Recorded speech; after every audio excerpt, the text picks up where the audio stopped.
ازيكم يا شباب عاملين ايه؟ كل سنة وانتم طيبين بمناسبة شهر رمضان الكريم، ربنا يعيده علينا وعليكم بكل خير يا رب، واهلا بيكم في فيديو جديد على قناة تومانينو.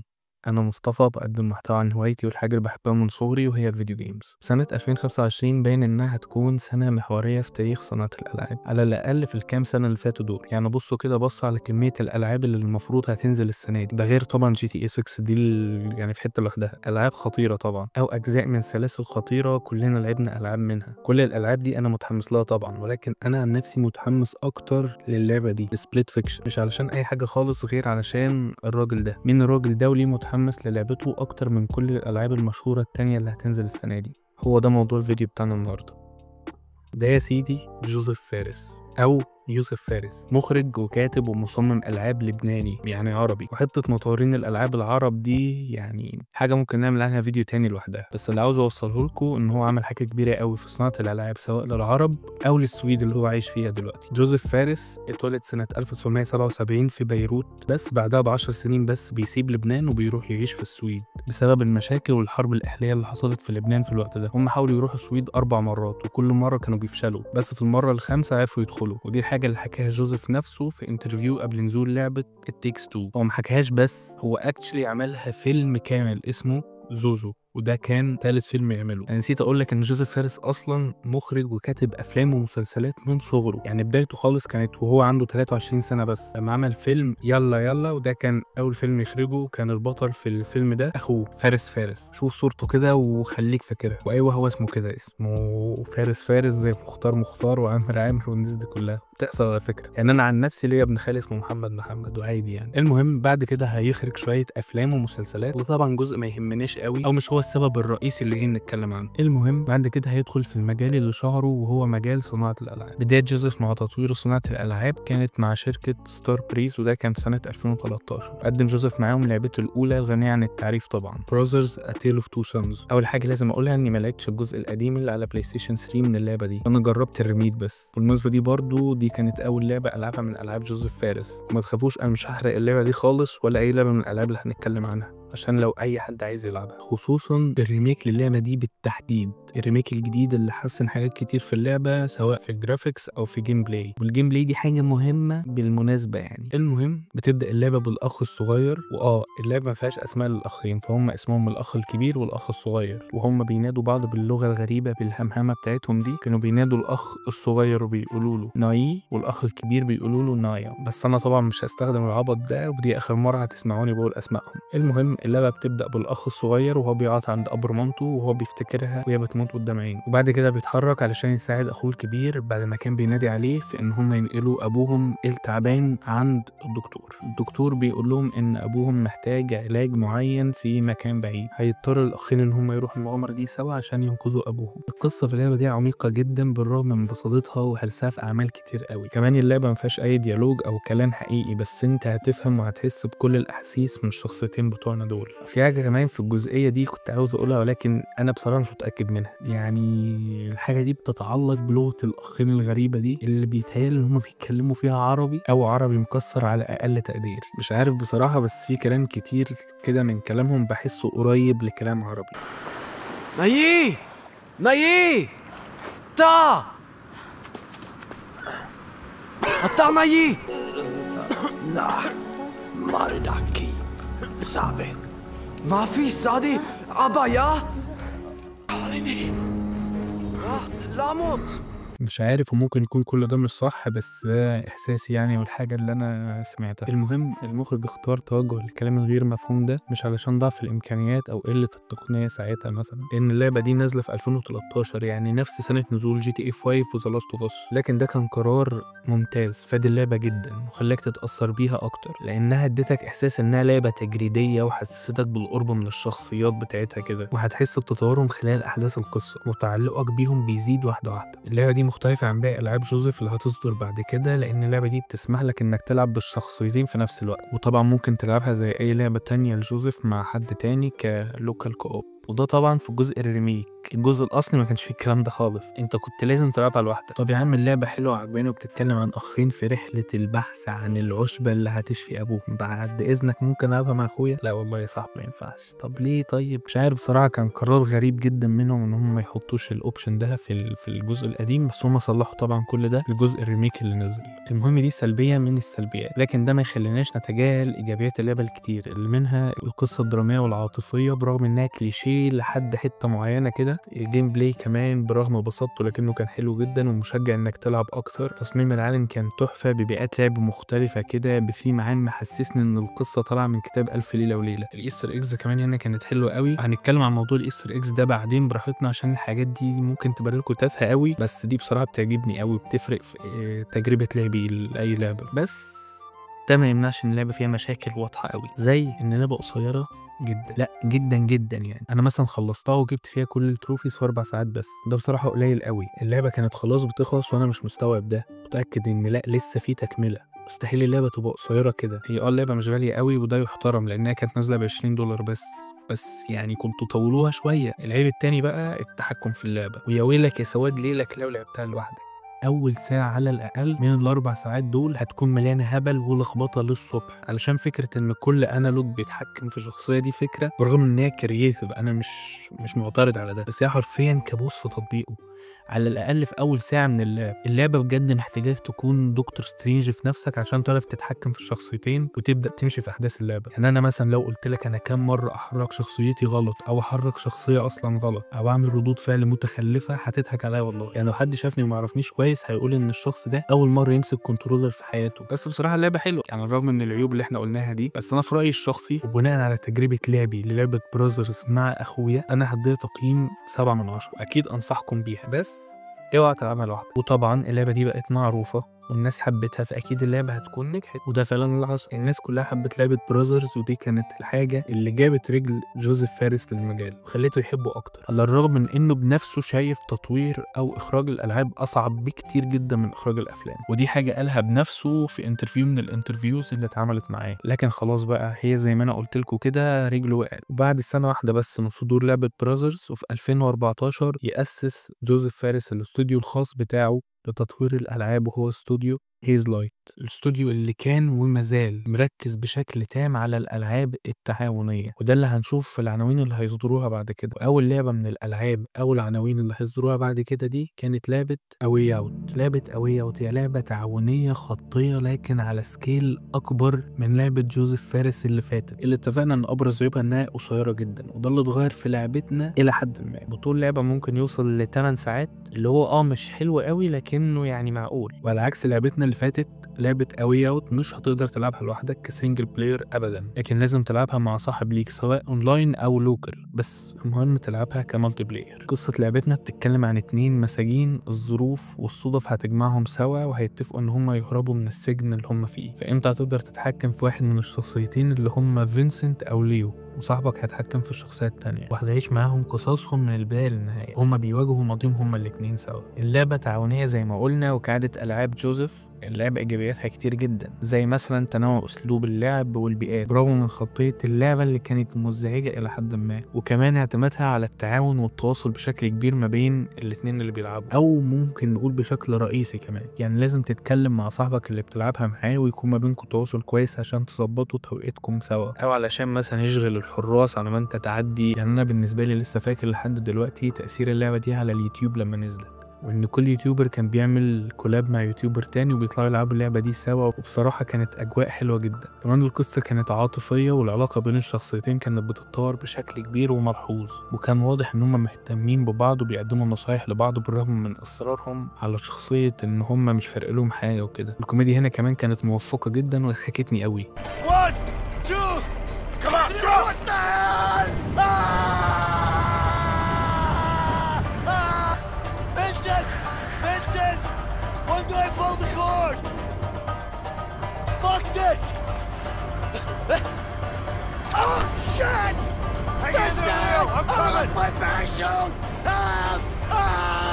ما كانتش اوفر او باستظراف بصراحه، فدي بوينت تتحسب له. اما عن السلبيات فما كانتش كتير. العيب الوحيد اللي ممكن لاحظته شويه ان اللعبه خطيه بزياده، وان الاختيارات مش بتاثر الا بشكل صغير قوي على القصه، ما بتفرقش في النهايه خالص تقريبا. بس تزال أوي أوت واحده من الالعاب القويه جدا اللي نزلت في اخر كام سنه، وبيرجع لها الفضل في انعاش جنرال الالعاب السبليت سكرين، وعلشان كده انا تقييم لعبه أوي أوت هو 8 من 10. بالنسبه لي زيها زي لعبه براذرز تقريبا، بس الواحد زياده ده جه علشان اللعبه كان طولها معقول شويه. صح، لو قدرت تلعب لعبه أوي أوت مرتين، مره بكل شخصيه، هيبقى حلو جدا، عشان في اجزاء مش صغيره في الجيم بلاي بتفرق حسب انت بتلعب بمين. طبعا وكعادة ألعاب جوزيف فارس اللعبة نزلت ونجحت جدا، وده اللي شجع جوزيف إنه يعمل لنا لعبته الجاية والأشهر بينهم كلهم، لعبة It Takes Two. مش محتاج أقول لكم حاجة عنها أكتر من إنها كسبت لعبة السنة في 2021، وكانت سبب من أسباب رجوع ألعاب السبليت سكرين على الساحة مرة تانية بعد ما كانت خلاص فاضلها شوية وتختفي. القصة بتاعتنا بتبتدي بشكل كليشيه قوي. كودي ومي زوج وزوجة متجوزين بقالهم فترة ومخلفين بنتهم روز. الاتنين بيحسوا إن هما مش مرتاحين مع بعض، والضغوط زادت عليهم وخناقاتهم كترت، فبيقرروا ينفصلوا. فبيتجمعوا هما الاتنين وبيقعدوا مع روز علشان يفهموها ان هما خلاص هينفصلوا. روز بتنصدم وبتروح اوضتها بتاخد منها لعبتين هي اللي عاملاهم من صلصال على شكل باباها ومامتها، وبتهرب من الشباك تروح على الجراج اللي فيه بتطلع كتاب احمر بيتكلم عن العلاقات والحب، وبتتمنى ان باباها ومامتها يرجعوا يحبوا بعض زي الاول تاني، وبتعيط. فبتنزل دموعها دي على اللعبتين، فبيحصل حاجه زي لعنه كده ان كودي ومي دول بيبقوا خلاص هما اللعبتين بتوع بنتهم، وبنمشي معاهم في القصه علشان ندور على حل من خلاله يقدروا يرجعوا لجسمهم الطبيعي تاني. قصة عادية لحد ما، بس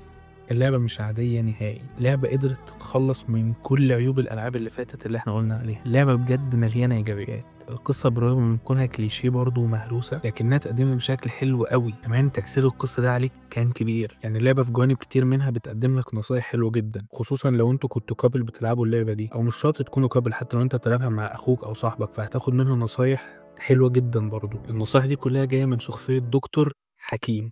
السلام عليكم. السلام عليكم.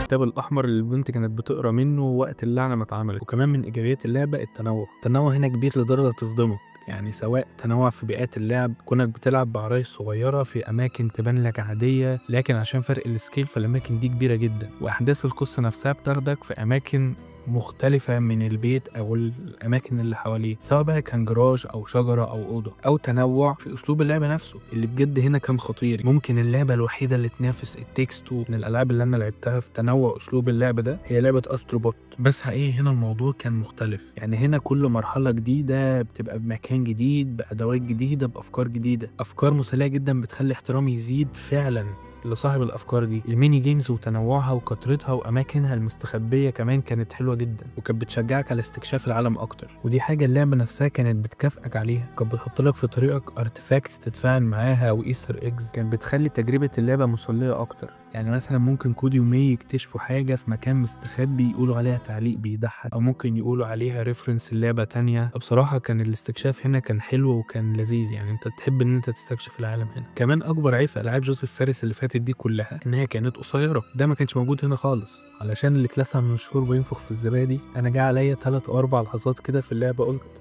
خلاص اللعبه بتخلص.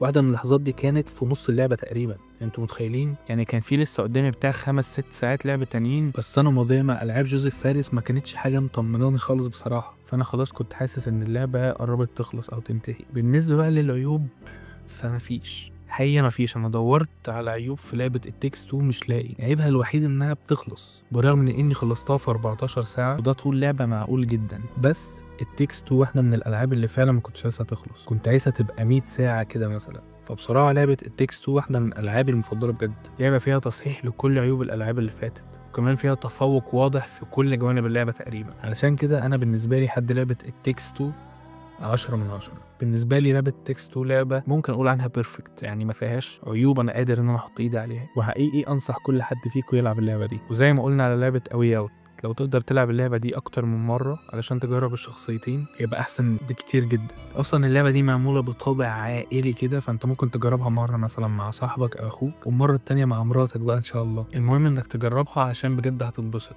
زي ما أنا اتبسطت. حاجة كمان بقى من الحاجات اللي بسطتني جدا في ألعاب جوزيف فارس، بالرغم من إن في ناس كتير ممكن يشوفوها إن هي حاجة تافهة، وهي الإيستر إيجز أو الأسرار اللي موجودة في اللعبة. وللي ما يعرفنيش، أنا حد ممكن أعتبر نفسي تروفي هانتر، وجبت بلاتينم في ألعاب كتير جدا منها ألعاب جوزيف فارس ال3، وبالتالي أنا أي سر أو إيستر إيج في أي لعبة منهم أنا شفته ودورت عليه. خلينا نبدأ بالإيستر إيجز أو الأسرار في الألعاب من الأقدم للأحدث. وأقدم لعبة معانا هي لعبة براذرز، اللي ما كانش فيها إيستر إيجز كتيرة، بس واحدة من الإيستر إيجز دي واللي كان عليها تروفي بالمناسبة هو الإيستر إيج اللي بتساعد فيه السلحفاة إنها تجتمع بعيالها مرة تانية. بس ده واحد من تروفيز كتير موجودين في اللعبة، يعني اشمعنى اخترت ده؟ هنعرف ده بقى كمان شوية. نيجي بقى بعدها لعبة أواي أوت، اللي هي كمان برضه ما كانش فيها إيستر إيجز كتيرة قوي، بس واحدة من الإيستر إيجز دي كانت صايعة قوي وعجبتني بصراحة. وهي بعد ما يهرب ليو فينسنت من السجن ويكونوا بيتمشوا في الغابة، هيلاقوا مكان ممكن يقعدوا عليه زي الأماكن اللي كانوا بيقعد عليها الأخين في لعبة براذرز. ولو قعدت بليو وفينسنت في نفس الوقت على المكان ده، شوف كده هتسمع إيه.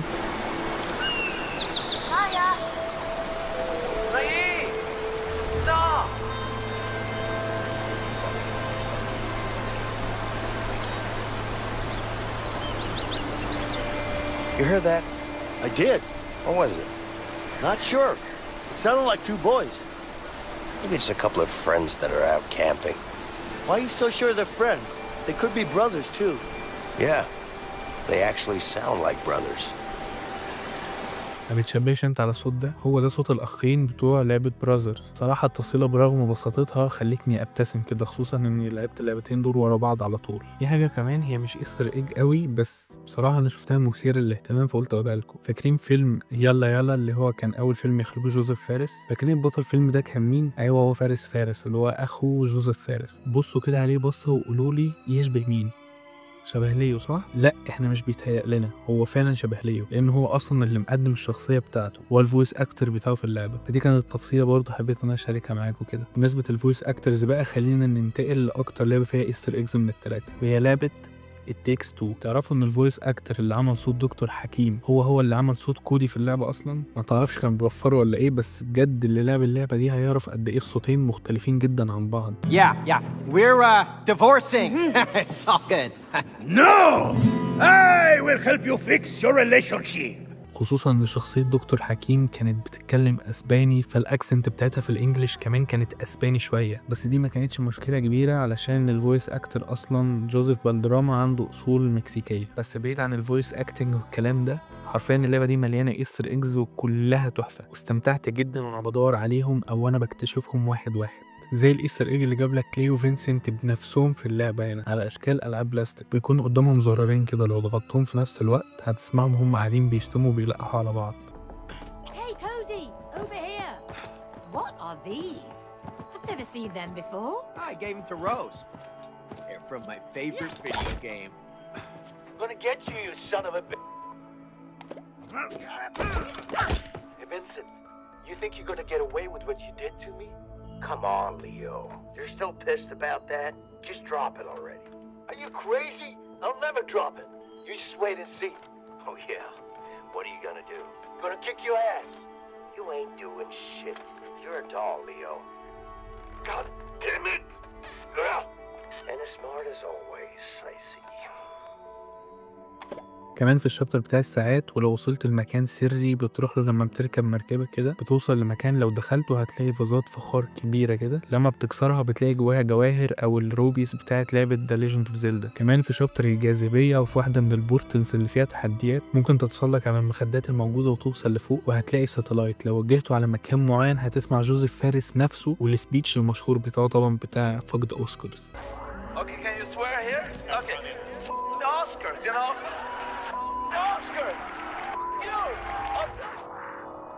بصراحة حاجة حلوة قوي انه يحط نفسه في اللعبة كميم او كجوك، ده بيقول لك قد ايه هو حابب مجال صناعة الالعاب. وكمان في الشابتر بتاع التلج هتلاقي فيه بحيرة متجمدة كده، لو دورت فيها شوية هتلاقي دي، فاكرينها؟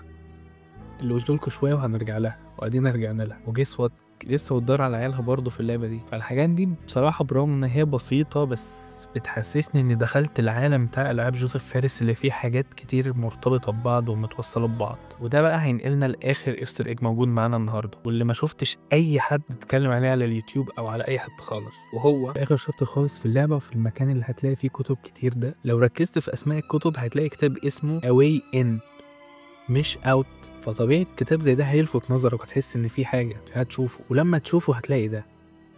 ايه ده بقى؟ مش عارف. طب بص كده على اللعبه دي لعبة سبليت فيكشن، اللعبة الجديدة اللي من تطوير جوزيف فارس واستوديو هيز لايت. انتوا متخيلين ان في منشن من 2021 للعبة لسه هتنزل كمان كام يوم في 2025؟ مش بس منشن كده عادي، لا ده اسماء الشخصيتين كمان موجودين على الكفر بتاع الكتاب، زوي وميو اللي هم اسماء الشخصيتين في لعبة سبليت فيكشن، وهم برضو اسماء بناته على فكرة. فبجد كانت فكرة صايعة قوي انها تكون حاجة هيدن ان بلين سايد كده، واكيد هكون متحمس عشان العب اللعبة دي، خصوصا ان جوزيف فارس بيعرف يعلي على نفسه في كل مرة، ولا مرة خايب املنا فيه تقريبا، مع اني مش عارف ازاي بصراحة يعرف يعلي على التكست، بس انا واثق فيه علشان جوزيف فارس جيمر وعارف ازاي يرضي الجيمرز اللي زيه. اكبر دليل على كده تصريحاته اللي كلها طرقعة وهيبرة زايدة بتاعت الجيمرز دي، خصوصا تصريحاته الاخيرة اللي طلع انتقد فيها الالعاب اللي المستثمرين بيتحكموا فيها بين قوسين الاجندات، وشتم الالعاب الطماعه اللي فيها مايكرو ترانزاكشنز، وقال لك ان دي العاب ما فيهاش اي ابداع والعاب مضره جدا للصناعه، وقال لك انا هنا عشان نعمل العاب حلوه وبس. وبالمناسبه فعلا العاب جوزيف فارس ما تحسش فيها ابدا خالص بطمع او بجشع، يعني لعبه قصيره او بسيطه هيحط لك سعر مناسب لمحتواها، لعبه كبيره وحلوه وانت اشتريتها بسعر مش قليل وعايز تلعبها مع صاحبك، مش لازم هو كمان يشتريها بسعرها الكامل، كفايه بس ان هو ينزل الفريندز باس اللي هو موجود ببلاش عشان يلعبها معاك. ودي حاجه بصراحه بتخليني احترمهم جدا. وبالرجوع للنقطه اللي فاتت، ولو ما تعرفوش فاستوديو هيز لايت اصلا مملوك من شركه EA اللي هي اكتر شركه بتتفنن في المايكرو ترانزاكشنز اصلا، فده كان تصريح جريء جدا منه، جريء زي عادته، زي اختياراته اللي مش سهله ومش تقليديه، جريء زي رهاناته اللي دايما بتطلع كسبانه. فبصراحه انا متحمس وهفضل متحمس لاي لعبه بيشتغل عليها الراجل ده، لانه عارفنا وفهمنا وعارف يقدم لنا اللي احنا عايزينه بالظبط. وعلشان كده جوزيف فارس بالنسبه لي هو واحد من افضل مطورين ومخرجين الالعاب في الفتره الاخيره دي كلها. وبكده نبقى خلاص وصلنا لاخر الفيديو بتاعنا. متنسوش تعملوا لايك وسبسكرايب في التشانل، تكتبوا لي كومنت عن افكار فيديوهات عاوزين تشوفوها قريب. في النهايه شكرا بجد لكل حد وصل لحد هنا، وخلوا بالكم من نفسكم. سلام. Fuck the Oscars, you know? Fuck the Oscars! Fuck you!